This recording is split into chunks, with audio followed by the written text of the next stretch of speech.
Welcome to Ridgecrest Space and Robotics Team's live balloon launch. I'm Emma, your flight director. And I'm Leland, her host. Your other host? We'll be your anchors for this morning. We've been working really hard these past few months to bring this whole project to fruition, and we have some pretty interesting projects to go over that's been involving the whole launch process. You want to walk us through some of the timestamps? So, first I'll be interviewing the recovery team director, Landon, and then we will be cutting the camera to the launch site, where we will be explaining what's going on over there.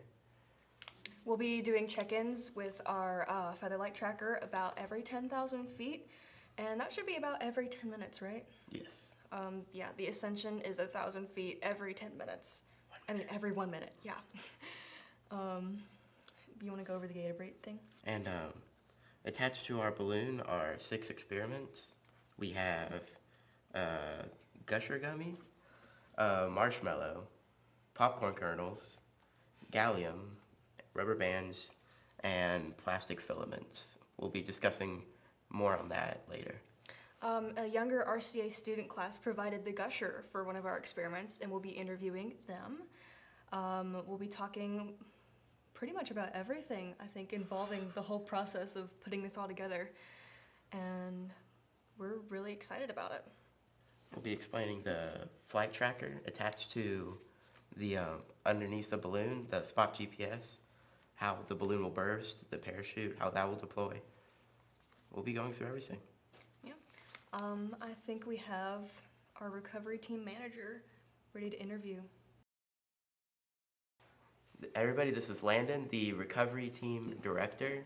So, Landon, can you tell me, what does the recovery team do other than the obvious? Well, the recovery team is, it is pretty obvious, the answer, is we're going to be tracking the balloon, and we are going to essentially find it wherever it is, whether it's in a tree, pond, marsh, power line. So, I heard that the vehicle you'll be riding in has a name. Yes, it is called Gator Bait. The guy on top of this, he was emailing everyone about my job and how we were going into a gator-infested swamp. So I'm like, I'm gonna grab that and I'm going to turn it into something funny. So the vehicle's named Gator Bait. So, who are the people you're looking over? Who will be with you? The people being with me will be McKenna, which is essentially the cameraman in the vehicle. Luke Goldsby, our communications director. Ty, our recovery specialist, so he's going to be the one grabbing the balloon and such. And then me, the director over all of it. And then my dad driving, I'm not old enough yet. And then equipment vehicle. Right. And so, what is the equipment that you're taking in the vehicle? So, we can't really chop down any trees if it lands in one, so we took a ladder and a 18-foot long pole with a net on the end, so that way we can probably hook it out of water or a tree. So, like, just running through some of the circumstances, what would you do if it lands on someone's property? If it lands on someone's property, we would obviously ask the owner if we can go onto their property. If we can't ask the owner, we'll ask the nearest house, and if they're okay with it and they know the owner will be fine with it, then we'll just go into that field and grab it. What if it does land in a body of water? Like, will the balloon float for an amount of time? Yes, it will float for an amount of time. The balloon has burst at this point, but the parachute and the capsules that the experiments are in, they will float for about an hour. So, what if it lands in something like the road or an electrical wire? If it lands in a road, I'm assuming we're just going to pull over really quick, like onto the side of the street and grab it. If it does land on a power line, the only thing we're legal. All right, why don't we cut to our flight tracker and see how that's doing? All right. right, we can see that it's predicted to go southeast.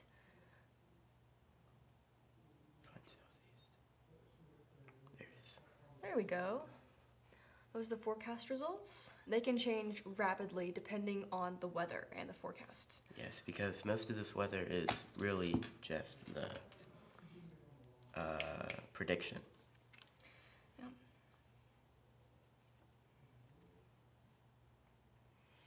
Starts there. All right, you can see there the rapid ascent. That's not rapid.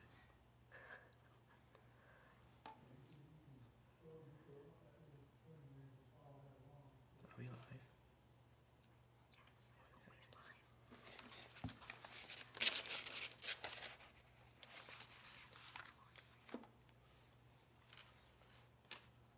And there, right above the yellow point, is the supposed site of where the balloon's going to burst. And we're really thankful for our helium sponsor, Airgas. Mm-hmm. You want to talk a little bit about that?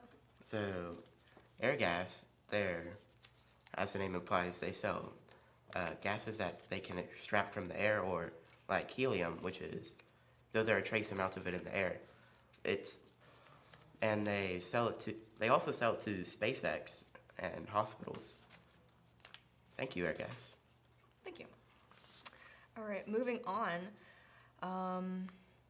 Why don't we cut to Sean, see how he's doing? Can we? All right, in the meantime, I have some jokes for you, Leland. Yay. Why didn't the sun go to college? Why? Because it already had 1,000,000 degrees. Come on, not even a laugh, come on. No, not even Really? a laugh. Okay. Okay. You gotta chuckle. Okay. So I've been reading a book about Dude, all right. anti-gravity. Yes, Did it just float away? It's impossible to put down. All right, I think we've got our launch site manager here now. No? No, we don't. Okay. You're in luck. What's Saturn's favorite movie? I don't know. Lord of the Rings. Oh, there we can see them. Can they? No, they can't. You can't. Well, we They can can't. see. Okay, there they are. Yeah. You can see them there on the tarp so that we don't damage the balloon. They're wearing gloves so that the oils from their hands don't damage the latex and make it more susceptible to bursting. It can be a really precarious process to set up the whole weather balloon. And I'm sure we'll hear more about that from our manager, Sean. He's in charge of all of it. Yeah, you can see them there. I think that's one of the experiments that they're handling. Is that what that is? No. Could be the gallium. Could be the gallium. Because gallium it will stain your skin worse than a Sharpie.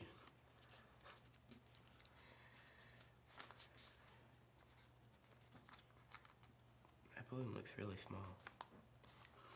It won't for long.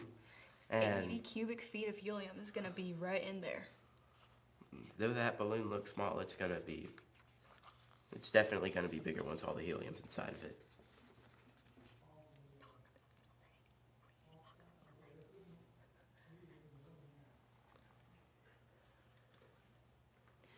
All right, you can see them there putting the helium in the balloon. They just started.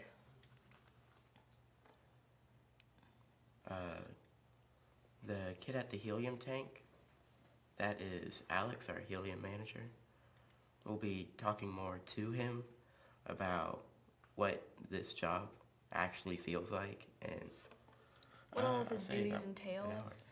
Yeah, 80 cubic feet will be 80 cubic feet of helium will be filling that balloon, and hopefully it'll rise to about 70 to 80,000 feet and be bursting somewhere around there.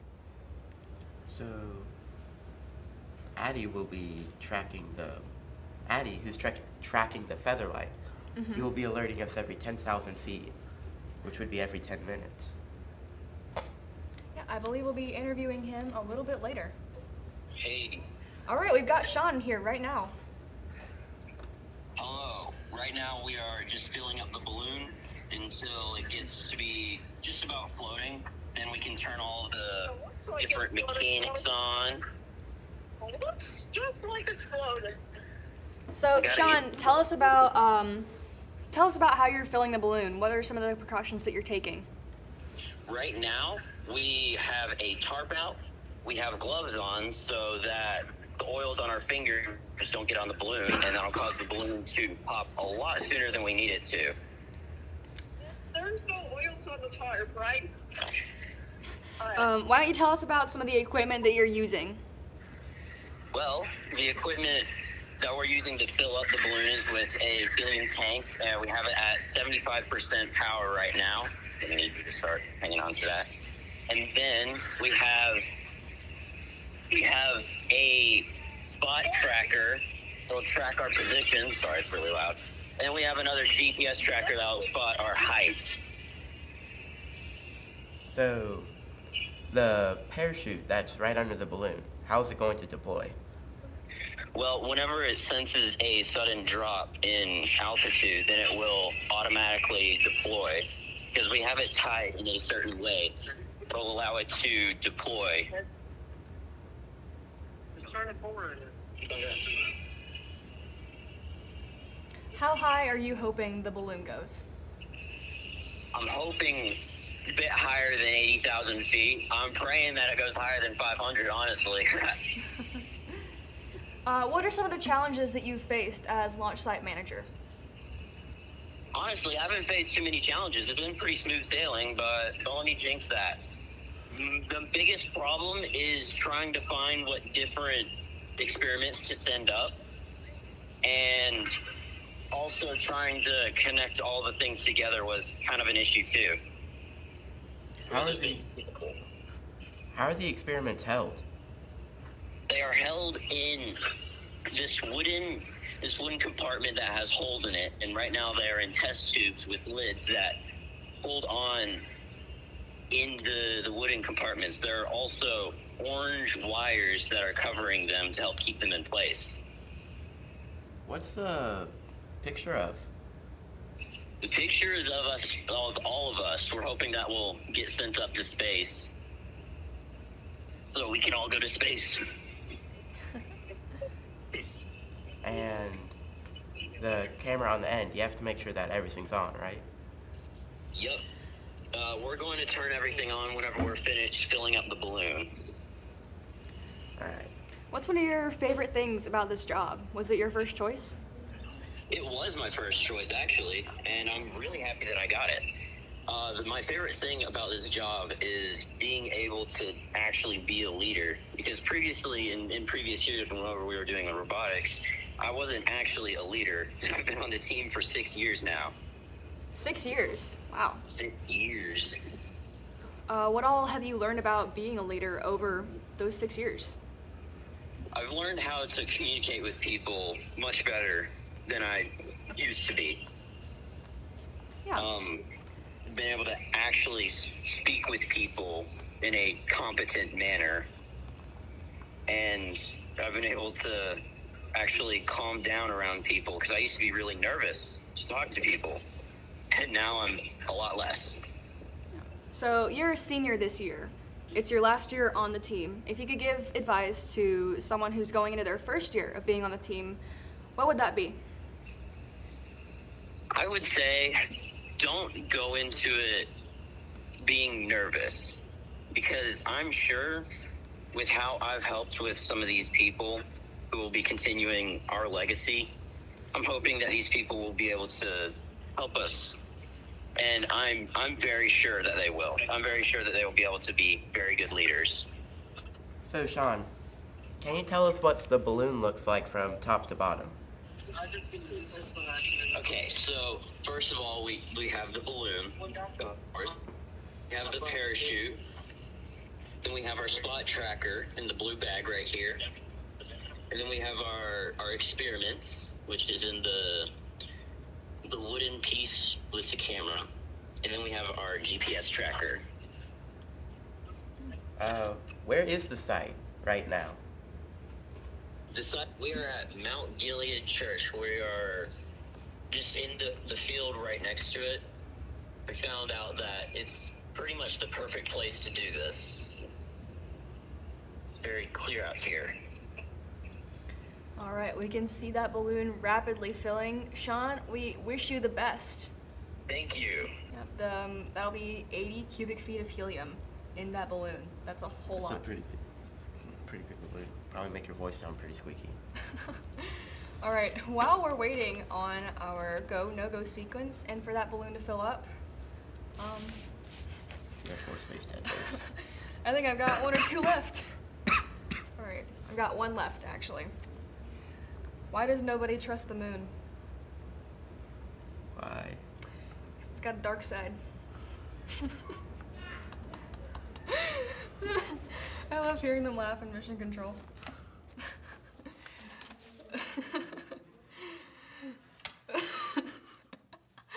Okay. And while we're waiting on that, what have you gotten from this experience so far? Well, I've learned that being a reporter is definitely something new that I haven't done. Yeah, new, stressful. I think both of us have had to really get comfortable in front of a camera, and it's been quite the experience so far. This is my first year, and Ditto. yeah, this is both of our first years, and they gave us the job of reporters. You can always pull out that other one as a last resort.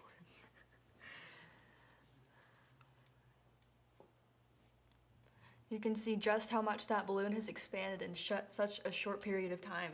Why don't we check in on our flight tracker? There it is. All right, so it's pretty much the same as before. Luckily, we aren't having any tumultuous weather today.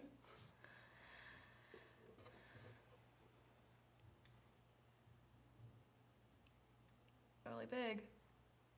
Well, you should be. There it is. They tied off the balloon, and Looking- as far as we can just see from here, everything looks like it's ready to go, but You can see them there in the back of Mount Gilead Church. And like Sean was saying, it's really important to pick the right launch site. And we'll hear more from our launch site coordinator a little down the road. We had several sites to pick from, and it was really important that they weren't near bodies of water or, near massive trees or things like that. So it's easier for our recovery team to get the balloon back to us so we can look at the experiments and see all the data from our flight. and also it's important that they're not near airfields. Definitely. Because even though that it's 2 pounds and a plane hitting it won't feel much of anything, It They could still still gotta shock the be- pilot. still got to know what's happening. You can see Mission Control working tirelessly to make this flight go smoothly.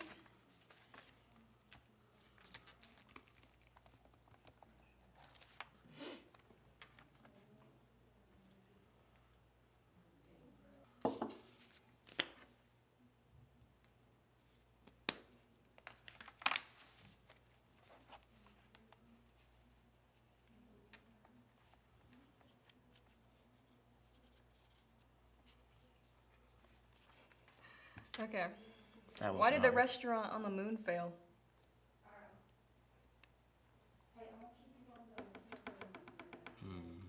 It had no atmosphere.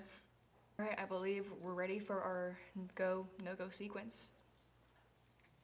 Commencing our go, no-go sequence. Spot GPS. Go. Go. We have a go from the camera. Launch site. Go. We have go from launch site. Flight predictor. Go. We have go for launch. Featherlight. Go. We are go for launch. All right, keep your eyes on that balloon. I believe they're about to let it go. Starting countdown for launch. 10, 9, 8, 7, 6, 5, 4, 3, 2, 1.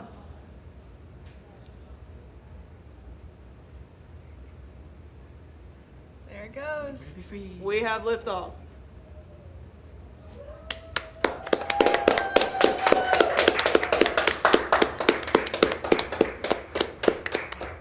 All right. Well, that went smoothly. You can see it up there. Not sure how long we'll have visibility from the ground on our balloon, but we will have the data and where it's going. That'll be with Addie, and we'll be checking with about every 10 minutes. I already said that.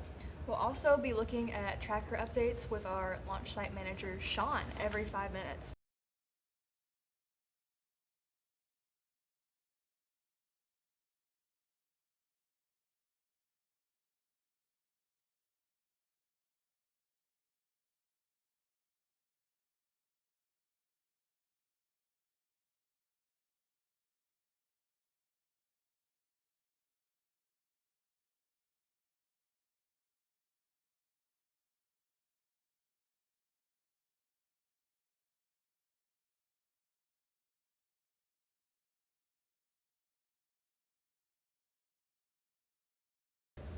But let's talk about the experiments. Yeah. There is. So first off, we have in one of those capsules in the experiment package a small triangle of gallium, which is a metal, I think, that if it gets on any other type of metal like iron, steel, stainless steel, It pretty much It- corrodes it. makes it brittle enough to break it with your bare hands. And it's not toxic. Not saying that you should put it in your mouth, but it will really stain your skin if you hold it. Another good reason to wear gloves at the launch site. All right, next up, we have our RCS student. Their experiment. It was a gusher. We're going to see how it reacts to the changes in pressure as it ascends into the atmosphere. And for another experiment, we also have rubber bands. 3 rubber bands. I've been told. One in the capsule. Another wrapped around the capsule. Another stretched out on top of the capsule to see how the elasticity, their stretchiness, will hold up in the extreme conditions of space. Well, that'll be really interesting to see if they snap or if they get brittle or if they stay the same. All right, we've got a marshmallow, 2 in there. Lots of really good food. I'm getting hungry. We'll see if, I think personally, it's going to expand because of all the tiny air pockets in there and the change in the pressure. What do you think is going to happen? I don't know. Well, It could blow up. good thing it's on there so we can find out. And another experiment are popcorn kernels, because the way that a popcorn kernel pops is the pressure inside there's more pushing out on the inside than on the outside, pushing in. So it explodes into a popcorn kernel. That black and gray one right there, that was 3D printed by Mr. Greg and his team. Pretty cool, right? Hey, Leland, What? why did the Earth make fun of the moon? Why? Because it has no life. That's mean. Okay. What did the astronaut do after he crashed into the moon? Don't look. Just guess. I don't know. He apologized. Get it? Because the Apollo missions. Alright. You can see our forecast results there. They're looking pretty much the same as they were. I don't think anything significant has changed. What is your favorite thing about space? My favorite thing about space, If you were just to pick one I thing. have to pick one. Oh man. Actually, pick 3. Okay. One of my most favorite things ever about space is the James Webb Deep Space Telescope. It was recently launched in 2021, I think, after several delays. It's pretty much the sequel to the Hubble, but bigger and better, and it's gonna go further and last longer and take better pictures.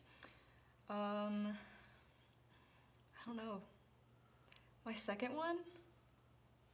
Okay, you go. What's one of yours? Well, Give me one a thing second to that I think. dislike about space, Yeah, that they decided that Pluto is not a planet. but it's not a planet. How is it not a planet? Because it's so small. And And it's just too small. It's just a floating rock out in the Kuiper Belt. what defines planet? You tell me, what defines a planet? First round of data. So, I think we'll cut to that. There it is. Look at that. Our altitude is at about 8,000 feet. Pretty impressive. Almost at 10,000 feet. Not quite, but we're getting there.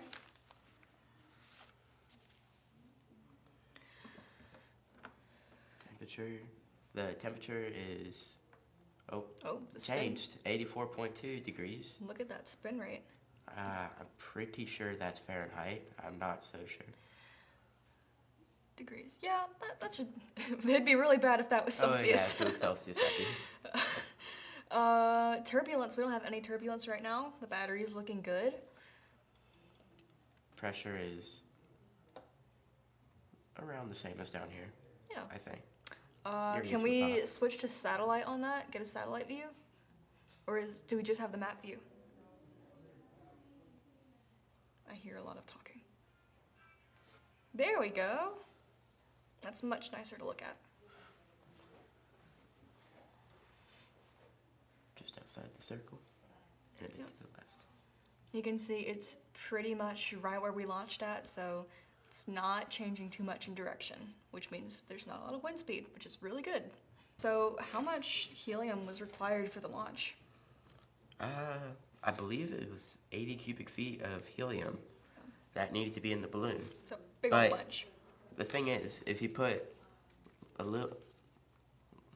don't put enough helium in the balloon, then the pressure, it will make it go higher than what we want it to go. But if we put too much helium in the balloon, then it will pop lower because it's all about the air pressure around it. Yeah. No matter what, it will pop because the pressure is changing Yeah, so much. it's still gonna pop. Yeah.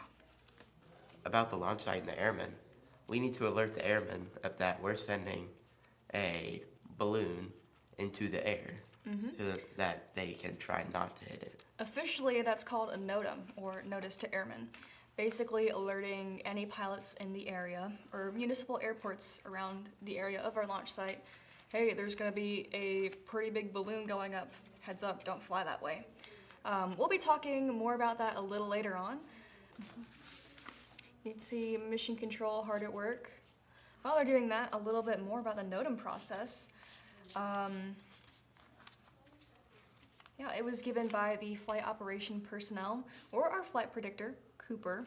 The date and the time of the operation is a really specific thing that needs to be given at least 24 hours in advance to the FAA. So pretty official stuff, don't you think? Yeah. Need to tell them that how heavy it's gonna be, how high we think it's going to go, its density, surface area. We basically need to tell them every little thing about the balloon. And it was pretty difficult to work out the multiple launch site options. We didn't choose it until pretty recently, I don't think. And to give a NOTAM, you have to have a definite launch site. We'll talk to Cooper more about that later. I think we're gonna keep it I down. think we're giving him a call. Have you ever had one of those freeze-dried ice cream bars? Yes. They're pretty Never good. again. Never again? Never They're again. delicious. What are you talking No, about? they're not. You're crazy. Hey, Leland. What? I already know Why where this did is going. Why did the astronaut get fired? Wait, I can think of this one. Don't look at the answers. I'm not looking at the answers, I'm thinking. I don't know. He was spacing out at work. To sponsor Alfab, which is metal fabricators. They work with metal, and they can also sell some of their stuff and help work with the U.S. Army and the Coast Guard. You know what? Why don't we check in with our Featherlight? It should be about 20,000 feet, right? 16,000. Okay, we're getting there. Slowly but surely. You can see it's about 14 miles per hour. It was only 7 miles per hour last time we checked in, so it's steadily increasing speed. All right, give me a joke. Okay, I got one. What? What do you call a lazy person in space? What do you call a lazy person in space?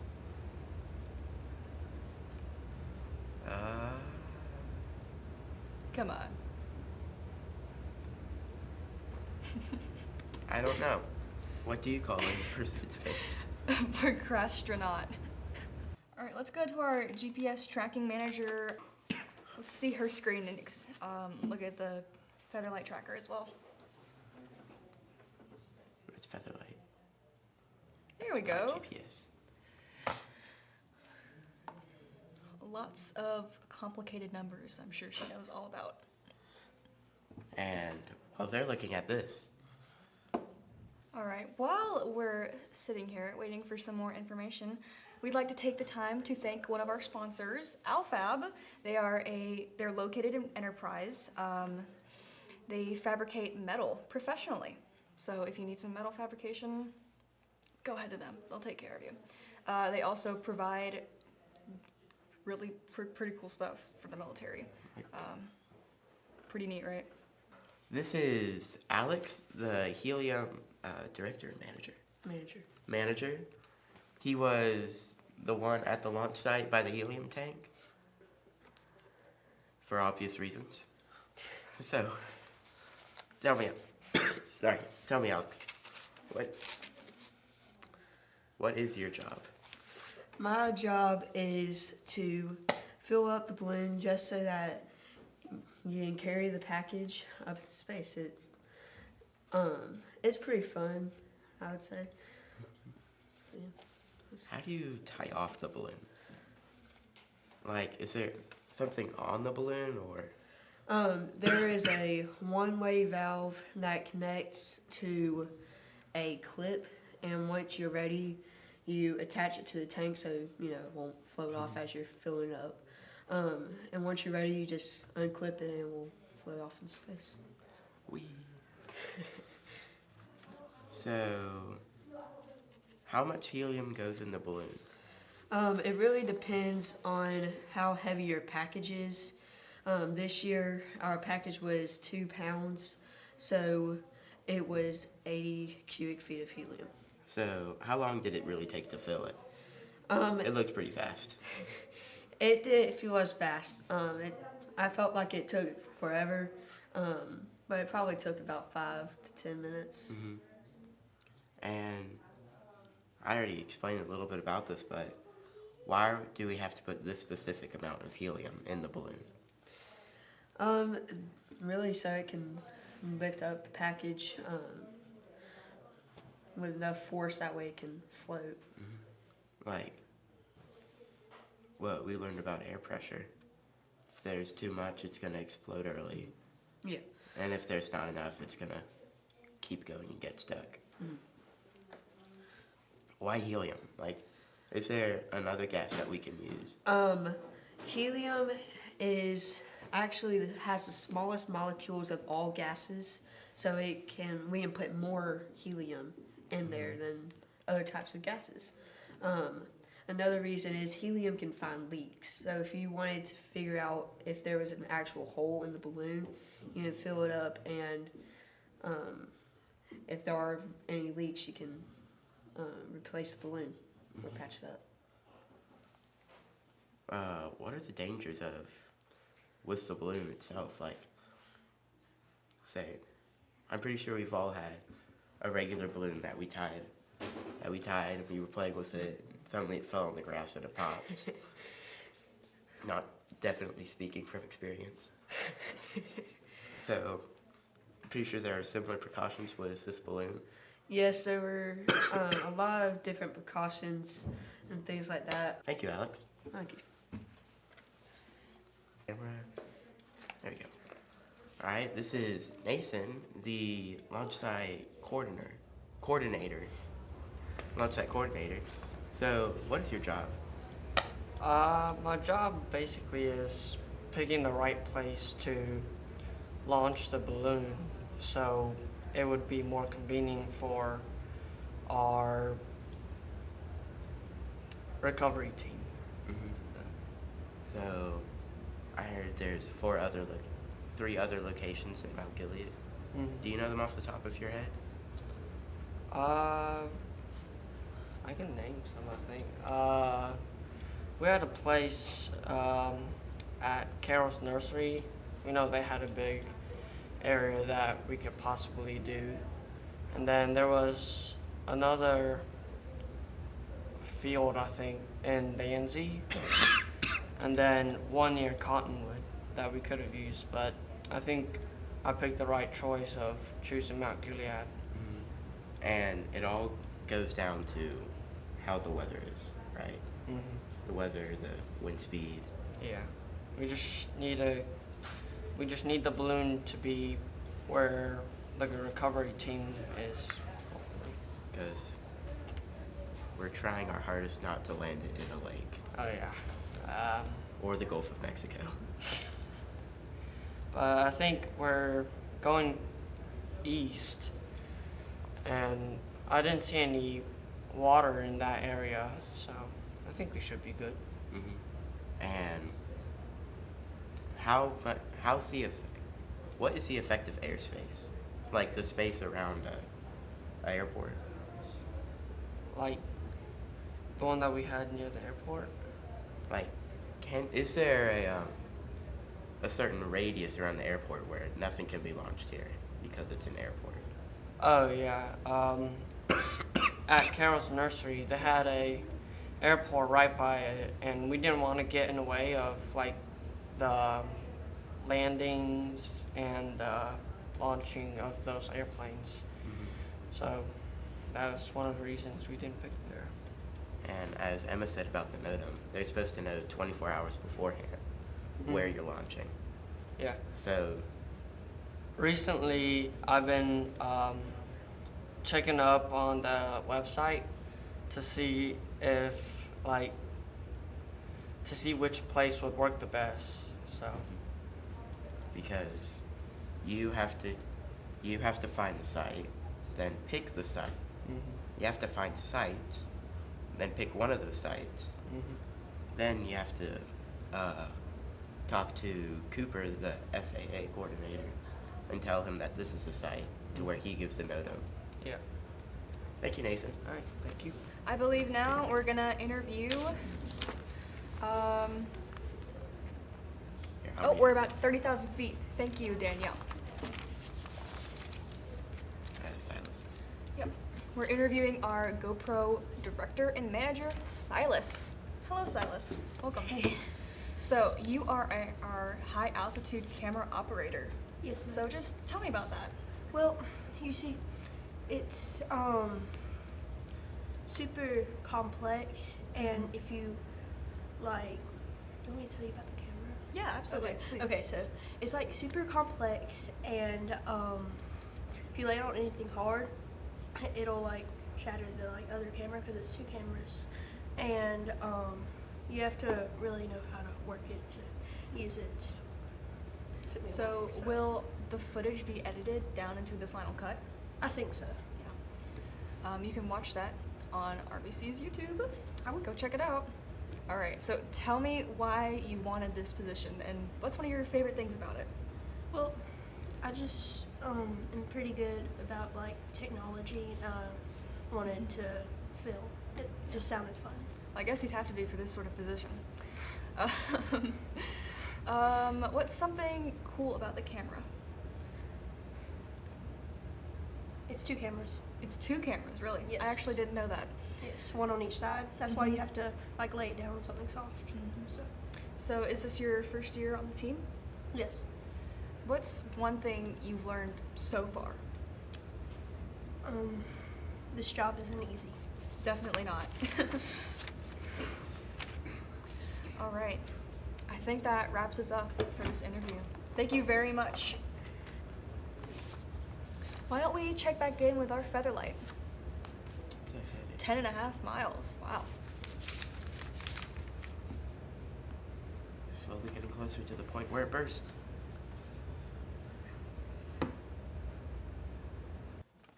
like one mystery that's already known, like dark matter, or what a black hole actually is, which would you choose to actually discover? And be like, hey, I finally figured out what this is. Okay, so they're on the moon. Yes. There's soil under the initial gray dust that you see. And it's like this bright orangey color because it's rich in minerals. So the and moon is obviously Mars. Got it. Anyways, that would be what I would pick. Discovering what it actually is. Hey, Leland. Wait, let me have these two on. I want to learn more about black holes. Black holes. They're just interesting. Yeah. How does- we know pretty much nothing about them. Talking about the fact that nothing can get near them without being sucked into an endless vortex. I think it'd be interesting to Slight see problem. the inside of it. Probably dark. It'd be the last thing you ever did. Okay. God, I saw the inside of a black hole. Why don't scientists trust atoms?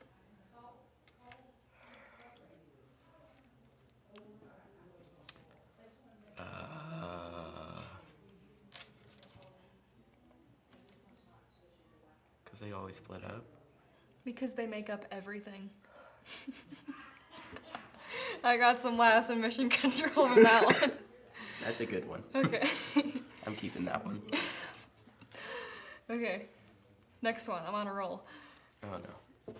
How does the man on the moon cut his hair?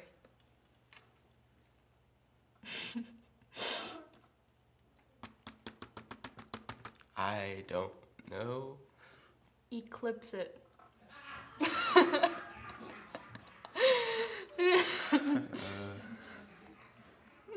But the balloon burst is really all about air pressure.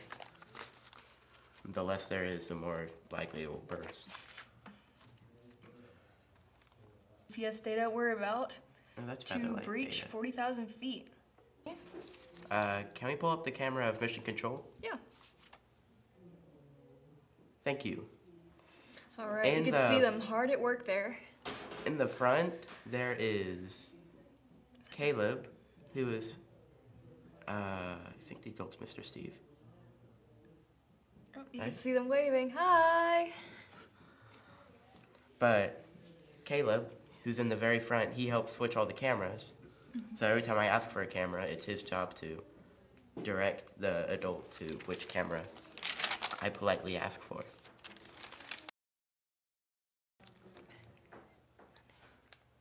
All right, our package is running a little north of our predictions. I'm just getting word.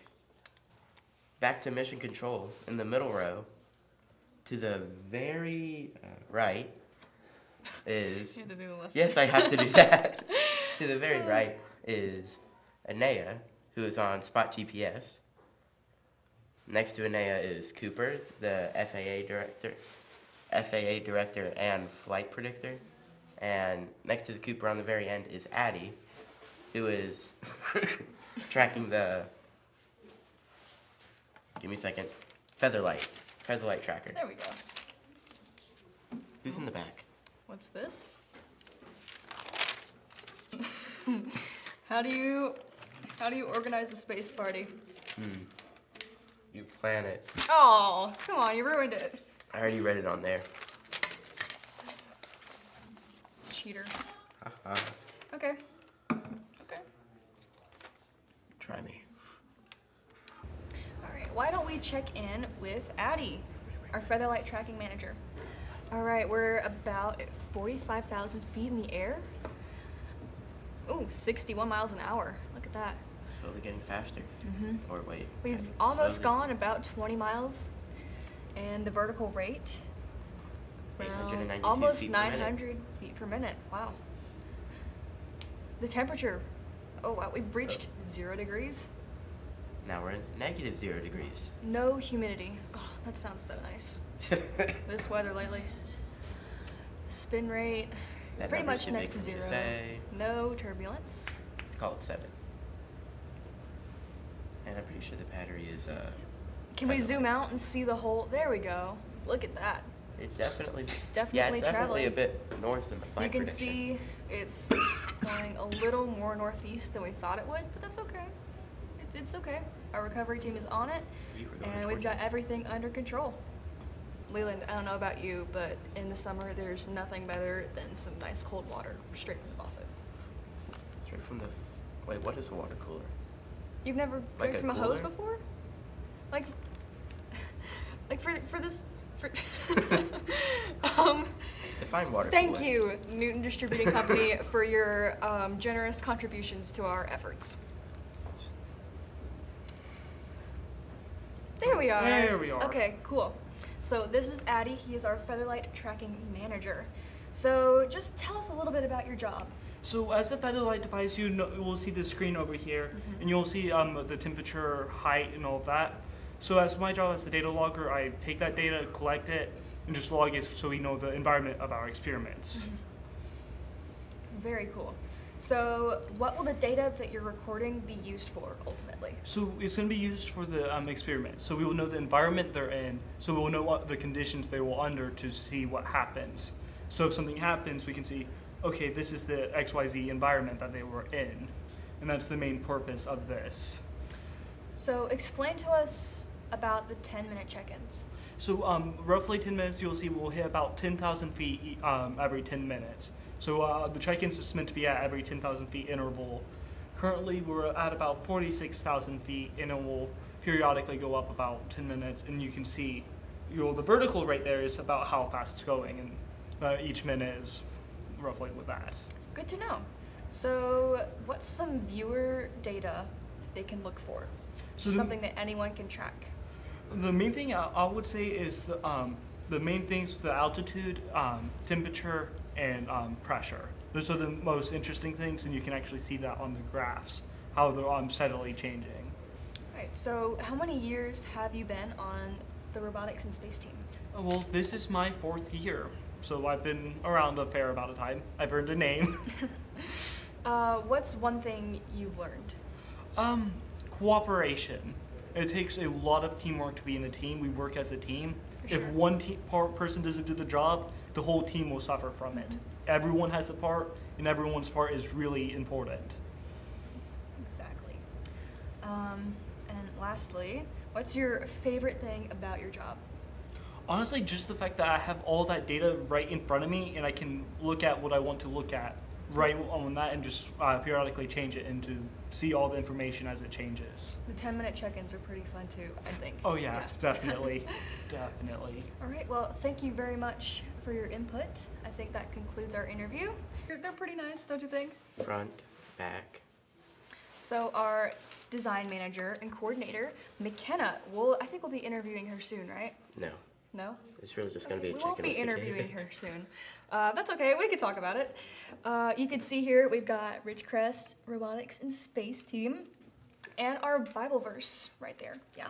Psalm The 19:1. Psalm 19:1. It's pretty important to our team. The heavens declare the glory of the Lord. Yeah, we've got the balloon there with the cross in the middle. Oh, that's a balloon. It looked like a light bulb. It does, doesn't it? I can't unsee it now. You ruined it. All right, can I get the camera again? Pretty please. Thank you. This is actually the first time I've seen it so far, but it's an enamel pin. Hold on. I'm gonna get up close and personal so you guys can see it.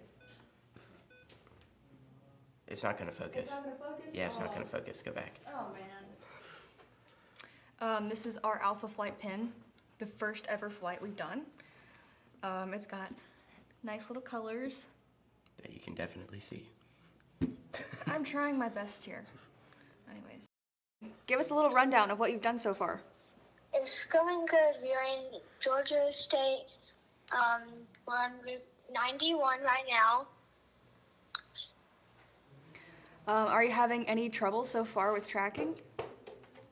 Not really. We're just driving to the estimate of where it is going to land. Like, are you at the spot where you think it's gonna land? Or are you close? Not yet. We'll be there in 7.6 miles. All right, so Alright. they're rapidly getting there. Yeah. And you and Landon are following what Anea is saying, right? where the spot GPS is. And you get updates Yes, from that yeah. every 5 minutes, correct? Yes. All right. All right. Well, thank you, McKenna. No We'll be sure to catastrophes. check back in with you soon. Okie dokie. Thank you, McKenna. You're welcome. Hey, Leland. What? What does the moon put on her toast? I can think about this one.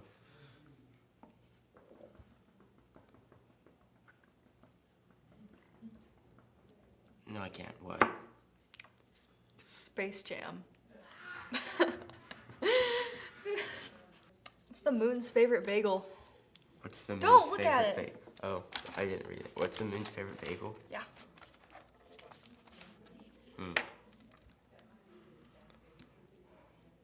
I don't know. What is the moon's favorite bagel? Cinnamon raisin. Cinnamon raisin? Mm-hmm. So- From I really hope it's a mattress. from Mr. Mattress. We'd like to take this time to thank another one of our generous sponsors, Mr. Mattress, That's a for great thing. providing us with the means to buy all the parts necessary. They're located in Dothan. You know, I really needed a good night's rest last night. I got some Hopefully good you rest used a on mattress. a Mr. Mattress. From Mr. Mattress. From Mr. Mattress. Right. Why don't we check back in with our flight tracker so we can have that information up there? Featherlight? Sorry. Sorry, that's my bad. Featherlight. So about roughly 20,000 more feet to go before we're expecting our balloon burst. The air pressure, that really affects the balloon and its bursting capacity. Obviously. Obviously. Yeah. The pressure inside the balloon, eventually, there's equilibrium when it's down here. And it'll So- expand inside of the balloon, causing it to burst. Because the higher up you go, there's less air molecules. So that means that there's less outside air pressure. But there's still the same amount of inside pressure from the helium. So that keeps expanding, trying to get out of the balloon because there's less pressure. Therefore, when there's not enough pressure, which is when there's just enough pressure for it to pop, which is why we can't touch the balloon, because we might weaken the rubber, and make it pop early. It's a lot simpler than it sounds. I promise. Yes. Yeah. The closer you get to leaving the atmosphere, the less pressure there is, which is what causes the change in the equilibrium. And if we had a video, the balloon would get steadily bigger as it went higher. So if you thought it was big when it was going off the ground, It's bigger. it's gonna get really big. It's even bigger now. This is Danielle, Mission Control Director. She is the person who looks over everything at Mission Control, making sure that everything's working well. So I just explained it. Okay. What does a Mission Control Director do? I oversee the mission control team during preparation for the flight and throughout the entire flight as well. I ensure that everyone does their job as it needs to be done and help out if anything goes wrong. I also did the no-go sequence earlier to ensure the electronics and launch site were both prepared for launch, as well as counting down from 10 to 0 so we were all on the same timeline. Why did you pick this decision? Pick this head of office? I've been on the team for a few years. It's my 4th year currently. During all 3 prior years, I had mentors and leaders to be there for me and teach me anything I didn't know about. All I had to do was ask. So I wanted to be able to help younger people or people simply with less experience the same way my mentors have helped me and taught me over the years. So, this is your senior year, right? Yes. So, is what you're learning now, are you going to take that into wherever you're going after this year? I do believe I can take some of it. I don't particularly want to do anything space related, Like but not simply just- being in a leadership position, learning communication skills, how to hold myself accountable and responsible for everything going on, I do think will pay off in the long run. And so this is your senior year. What college are you going to? I'm deciding between Troy and the University of South Alabama at the moment.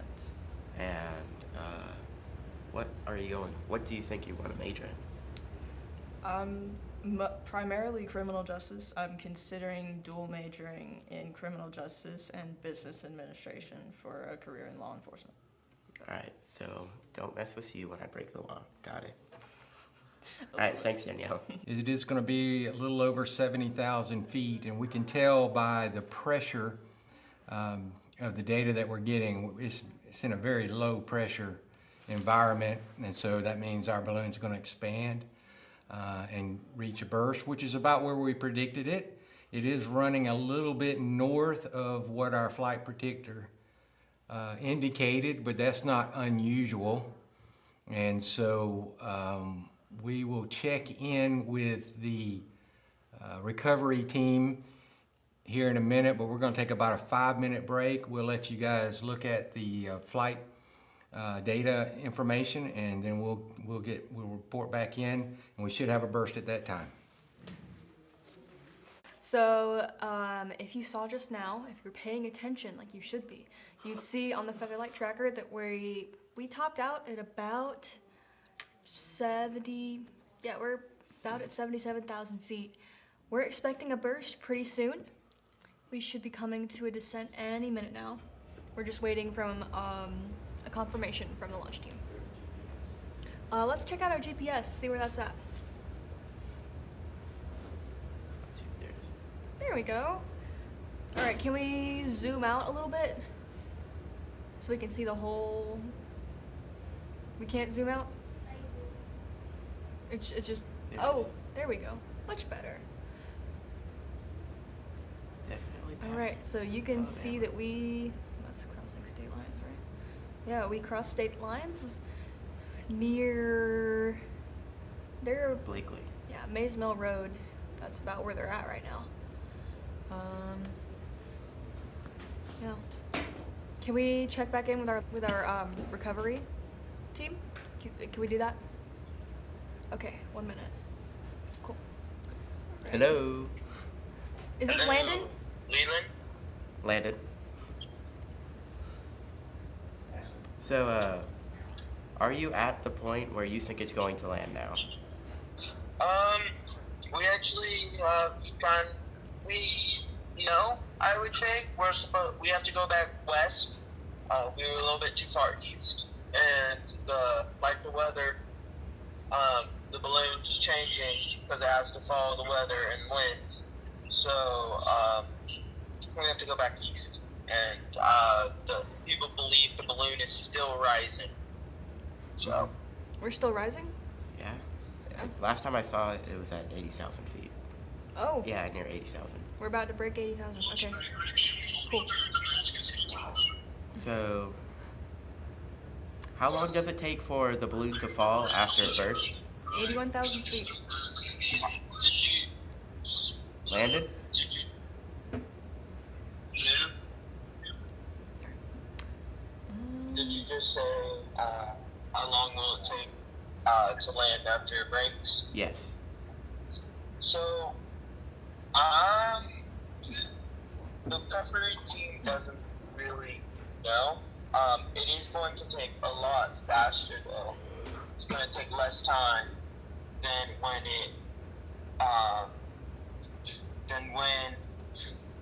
it was rising, because instead of it having to fight gravity, it's now going with gravity down.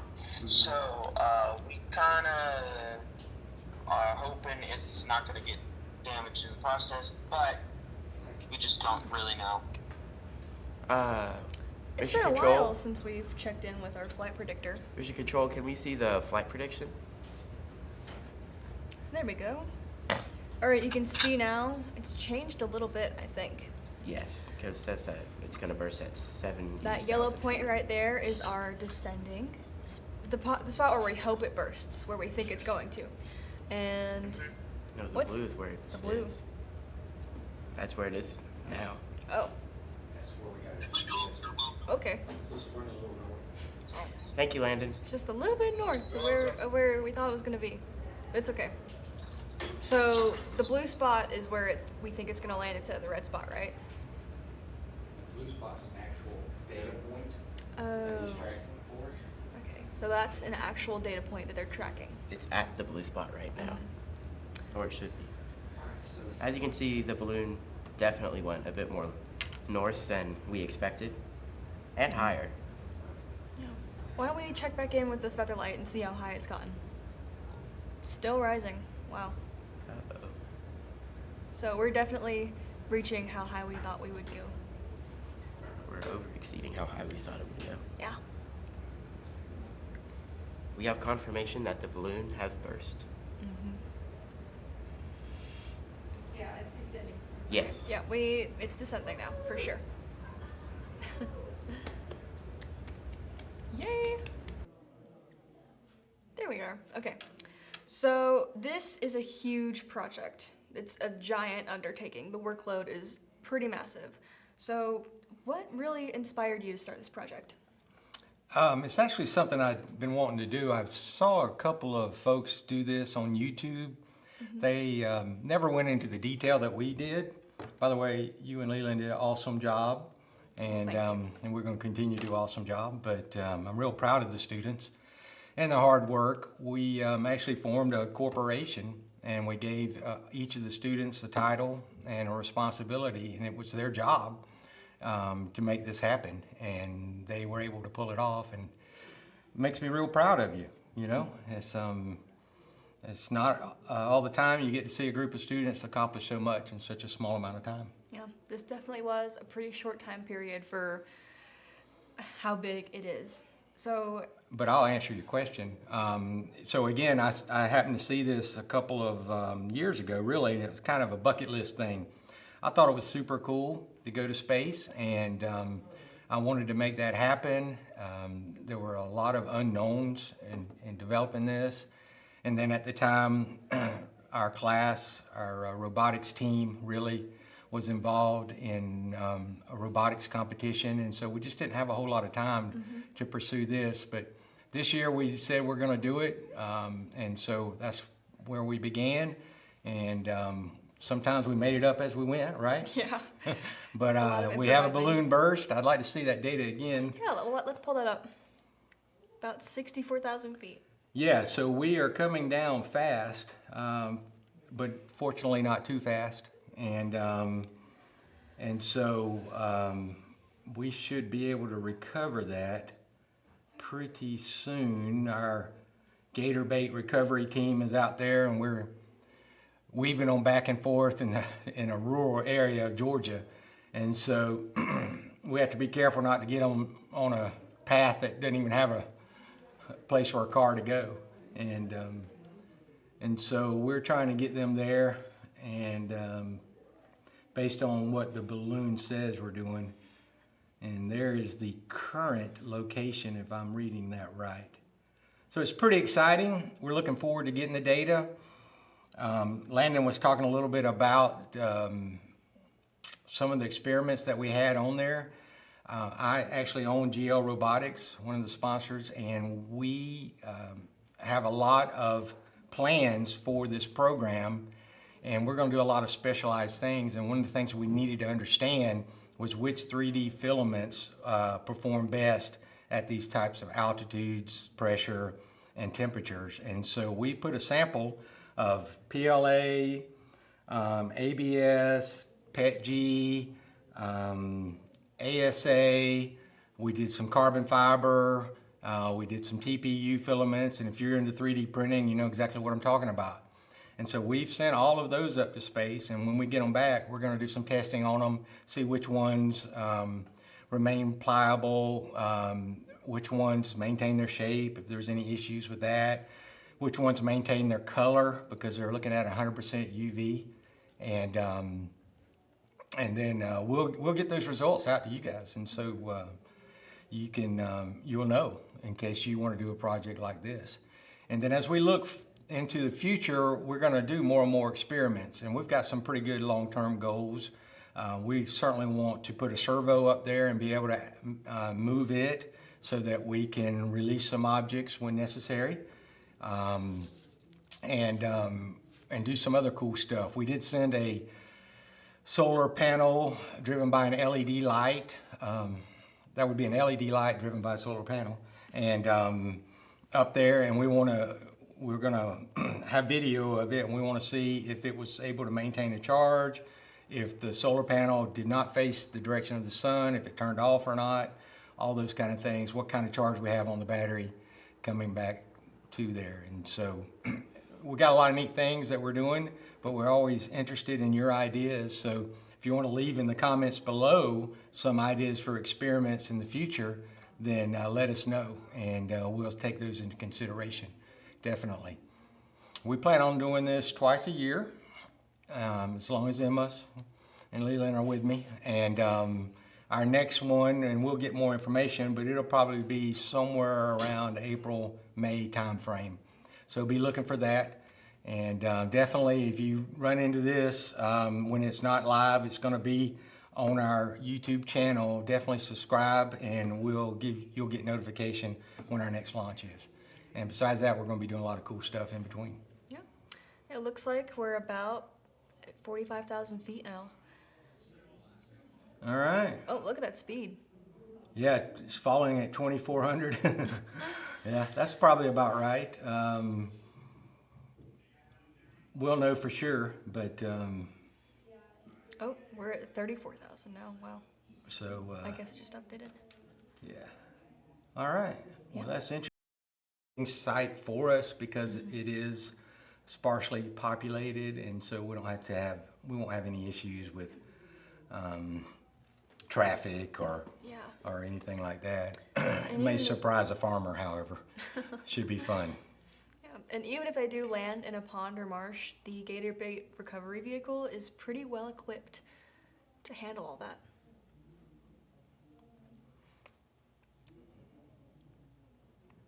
Do we have a GPS point update?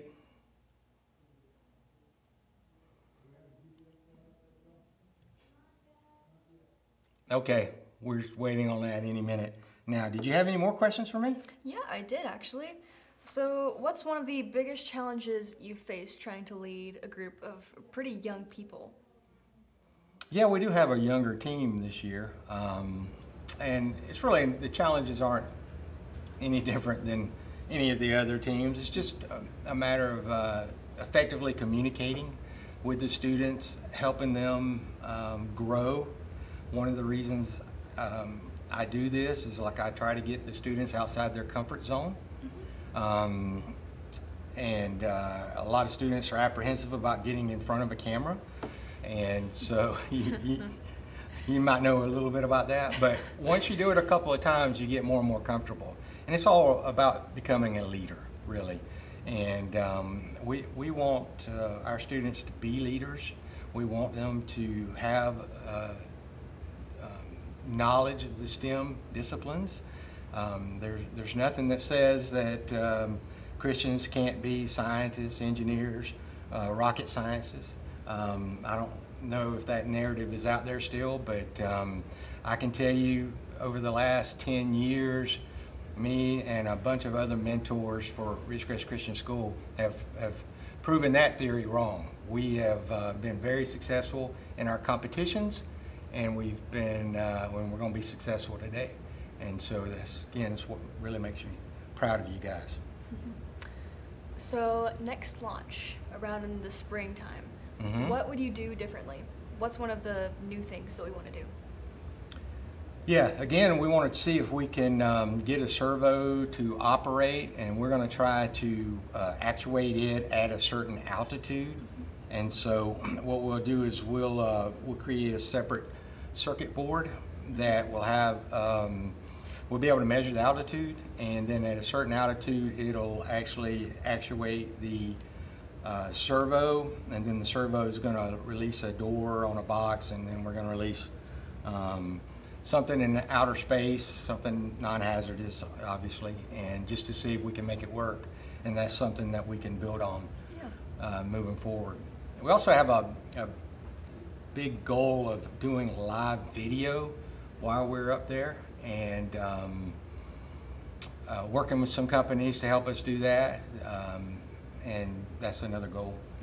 I don't know if we'll get to that one in the spring. And then, Someday. And then next year, announcement. Next year, we're actually going to start a rocket competition. We're going to build rockets and compete with an organization all over the country. Wow. And so we're going to add that to our program. So a lot of exciting things coming on. That's news to me for sure. Exciting. You heard it here first.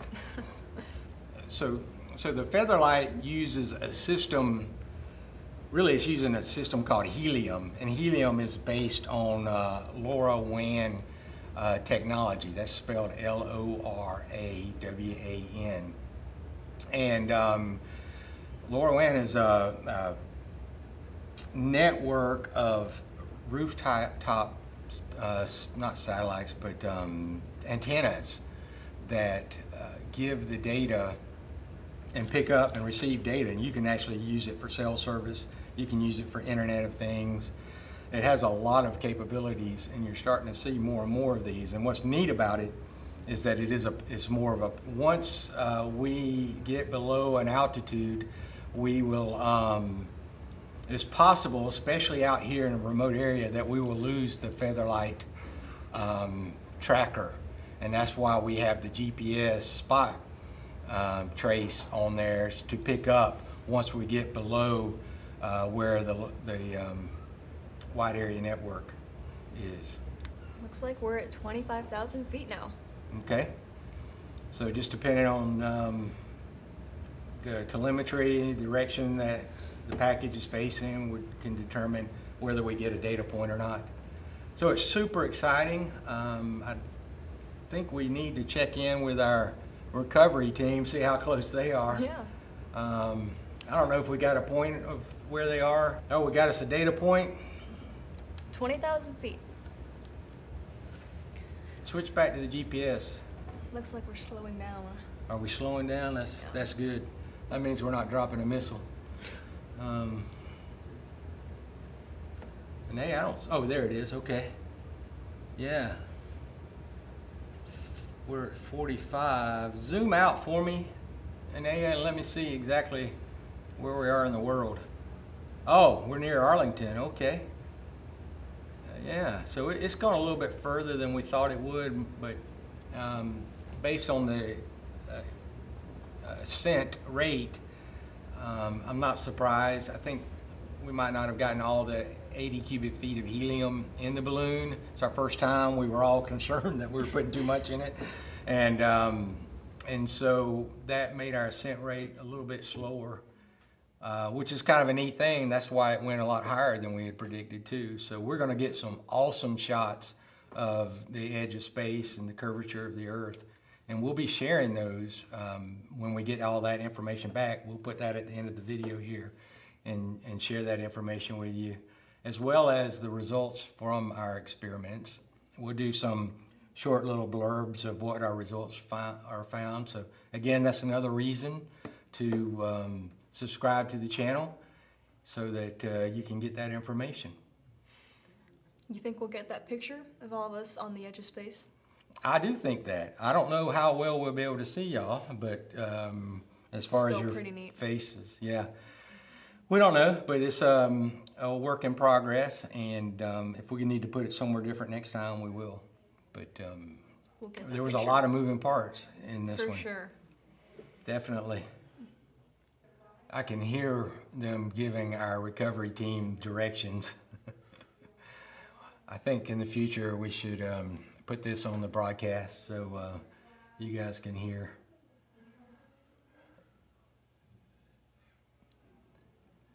So obviously our balloon flies as a balloon flies, right? And our recovery team has to take the roads, and so they're zigzagging across trying to catch up with it. And of course the balloon's flying in a straight line, and it's pretty funny to listen to. We're at 11,000 feet, so we are really close to this. I don't know if we'll stay on Some the fields live stream for the whole thing. But we certainly are going to film it. We've got some film crews on Gator Bait. Did they talk about why we called it the recovery vehicle Gator Bait? That was funny. Yep. That would be Landon. Yeah, that's good.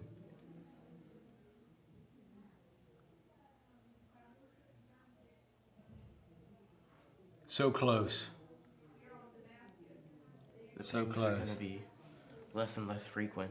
Huh? The pings are going to be less and less frequent from We the feather again, light. we may lose, yeah, the feather light. But it's not and- the battery, it's the It's- altitude. Is it? Mm-hmm. Yeah. Okay. Yeah. And so we're gonna rely on the GPS spot trace from here on out. Looks like it's going to land in a perfect location based on that information. Not in a swamp Not in a swamp. or the Gulf of Mexico. You know, we ran the predictor a bunch of times, and for fun, we ran it once when that hurricane came through. And obviously, we got a pretty wild path there. But sometimes, based on what the weather was doing, the package would go due south. Now, you know, where we're located here in Dothan, we're at only about, I don't know, 200 miles from Gulf of Mexico. And so that could have gotten pretty hairy pretty fast. And so I'm thankful to the Lord for this and really for everything. We're going to probably wind this up and then we'll give you an update once we receive the package. But I just do want to thank the kids for everything they did and really thank God for blessing us, giving us this equipment that we can use, and I'm thankful for Ridgecrest Christian and all the guys in the media, Steve and Broxton and David and Jared, who volunteered their time to help us. And that's just what being part of a community is about, and being part of a church. Church is not the building, it's the people. And I would encourage anyone out there that is struggling, which we all do, to reach out to us. We'll have some information at the end of this video with a QR code that you can scan and reach out to us, and we would be glad to contact you, tell you about the difference that Jesus has made in our lives, and how He is our Lord and Savior. And we also would just want to love on you. And so definitely reach out to us with any questions, and we will get with you. So I think we're going to end our broadcast here, and we will follow up with you as soon as possible. I'm going to let Emma come back in, and y'all can say bye to Mr. her. Greg. And Switching seats, that's fine. All right, well, thank you all very much for watching. We appreciate your viewership. You have anything else to say? Yes. Thank you, Mr. Greg. Thank you, Mr. Greg. Everybody cheer for Mr. Greg. They're so enthusiastic. All right. That concludes what I have to say.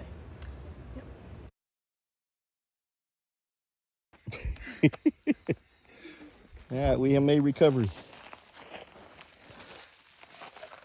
Do we turn off trackers? Do we do any of that? Whoa, whoa, whoa. What do you guys Hey. do?